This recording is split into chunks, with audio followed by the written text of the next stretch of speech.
नमस्कार मित्रों, आर्यस प्री की इस सीरीज में आपका स्वागत है। चलिए प्रारंभ करते हैं। इस ट्री के प्राचीन भारत में कि आर्य शब्द का शाब्दिक अर्थ है श्रेष्ठ। जो आर्य शब्द प्राचीन है, जो शब्द है वो इसमें किससे संबंधित है? तो श्रेष्ठता से है। योग दर्शन के प्रतिपादक पतंजलि हैं। ऐसा क्वेश्चन आता है कि कथन में क्या योग किससे संबंधित है? तो पतंजलि से संबंधित है। योग दर्शन से पतंजलि ने प्रतिपादित किया था।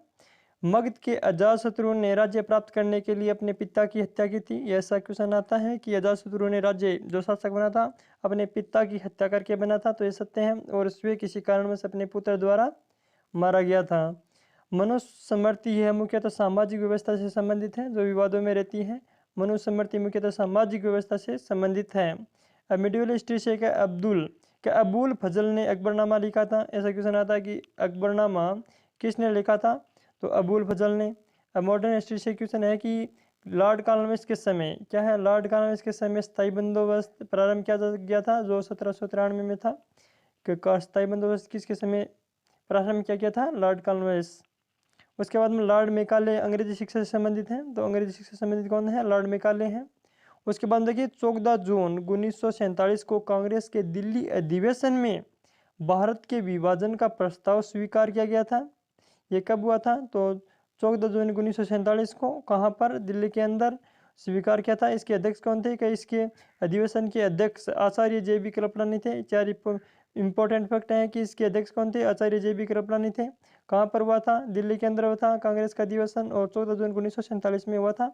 किससे संबंधित है? कि भारत के विभाजन का प्रस्ताव स्वीकार किया गया था। उसके बाद में है कि लाला लाजपत राय ने क्या है?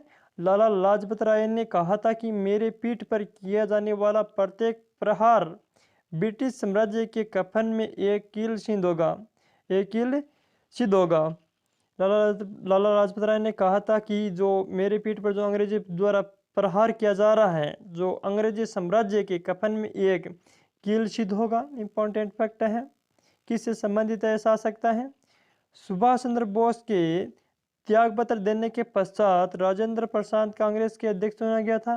ऐसा था कि सुभाष चंद्र बोस के त्यागपत्र देने के बाद में कांग्रेस का अध्यक्ष कौन बना था? तो राजेंद्र प्रसाद बने थे।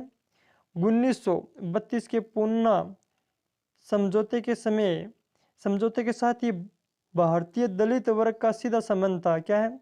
1932 में पूना समझौते के साथ भारतीय दलित वर्ग का सीधा संबंध था। बाद में सुभाष चंद्र बोस ने इंडियन स्ट्रगल नामक प्रसिद्ध पुस्तक लिखी थी। ऐसा आ सकता है कि इंडियन स्ट्रगल पुस्तक किससे संबंधित है? तो सुभाष चंद्र बोस से संबंधित है।